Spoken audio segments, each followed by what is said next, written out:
Hello, I'm Michael Theo, lead actor of Austin. And I'm Darren Ashton, co-creator and director of Aussies. I'm here for the signing. It's cancelled. I'm your son. Okay, I'll be right back. Okay.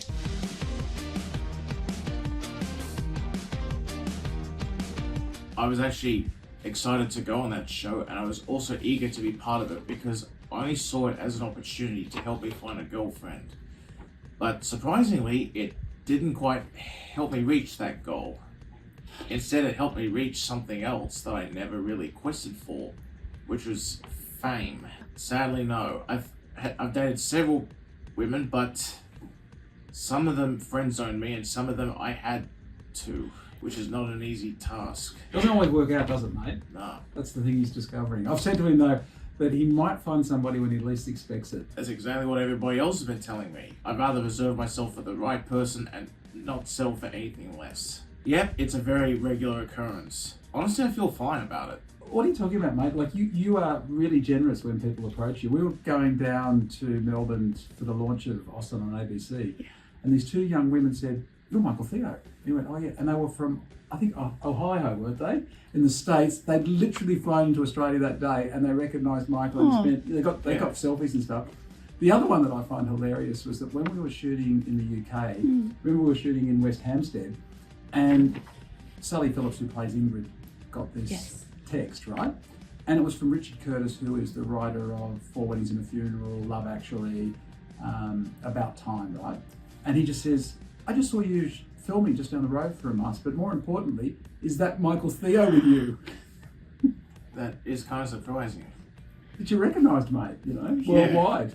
It's a pleasure to meet you, Florence. Is a handshake okay? Have you washed them recently? No, she hasn't. Maybe later then. I apologize about my family.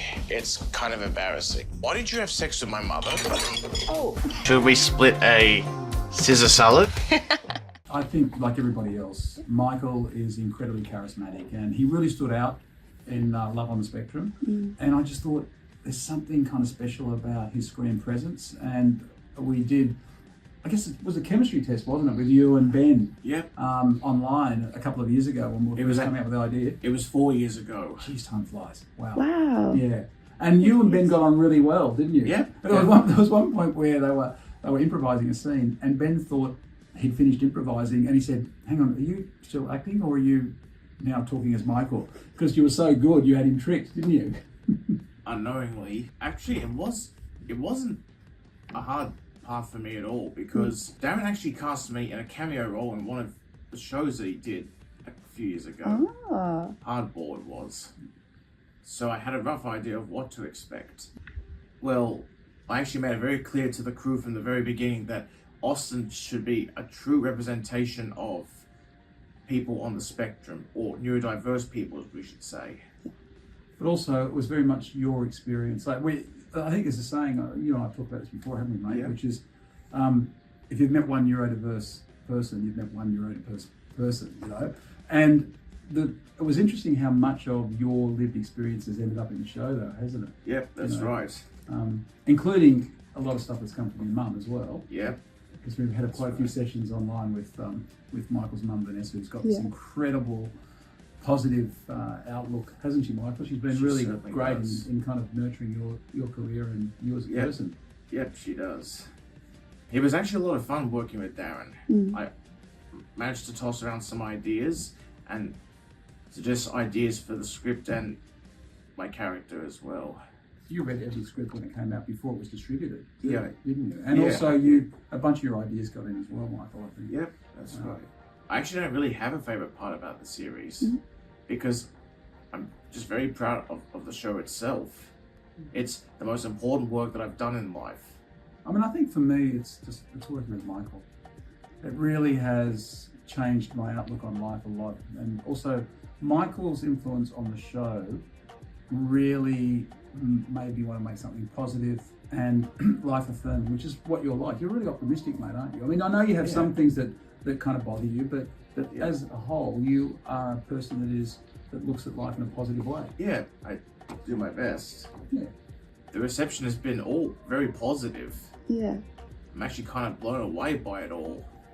Well, it's one of the I mean, I think on TikTok, your the trailer went ballistic and had like nearly 350, 400,000 views and 20,000 likes, which is kind of unheard of for an ABC show, and it's done really well in the ratings, so the ABC are really happy. I'm on a quest to understand who I am and where I come from. I will need you to fill this up to the line. What, now? I think the best thing is just on the socials, just the positive response to Michael's performance and to the story, and that it is an uplifting and kind of positive show. Like, we don't have any swearing in it, do we, mate? Nope. You And made that's- that clear from the beginning. I just felt like we didn't want to have a show that was kind of worked around nasty comedy or that sort of put down comedy, did we, mate? We just wanted it to be like a family and kind of in crisis in a way. Yep, that's right. My next goals for the acting career would be being offered any kind of role in a television show or even a film or even in animation, because I consider myself a versatile performer, because I want to do voices in animation, like television shows and films, and also live action roles as well, in all kinds of genres, except for slashers and thrillers.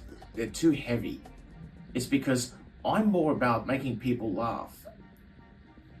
So therefore I would consider comedy to be my forte. But I actually do want to do genres like fantasy or horror or suspense or perhaps romance, drama, all kinds. I actually have a few dream roles I'd like to do. Voicing an animated character is one of them. All kinds of animated characters, actually. And also playing a villainous role. About doing a villainous character that's already been done, I'm not sure if I can ever redo that myself, because, like, for example, Scar from The Lion King, I can't do better than Jeremy Irons. But that would inspire you, though, wouldn't it? You Yes. would like a role like that, wouldn't you? Like, Yeah. You could have a bit of, because I remember you talking to me about why you wanted to do a villain as well. Yeah, there are a few reasons why. Well, it's because I find them a lot of fun to play, but also because it's also a healthy way for people to channel any unreleased anger. If it's someone who's like a bloodthirsty killer or a serial killer, I can't do it, No, you because can't. it doesn't resonate with me. No, it's against your whole DNA, mate. Exactly. Yeah. If it was a villain that had comedic moments, that would be different. Maybe like Teenage Mutant Ninja Turtles. That could be. You know, Superfly? He's funny. He's a fly. Not for you. I understand nothing of what you just said.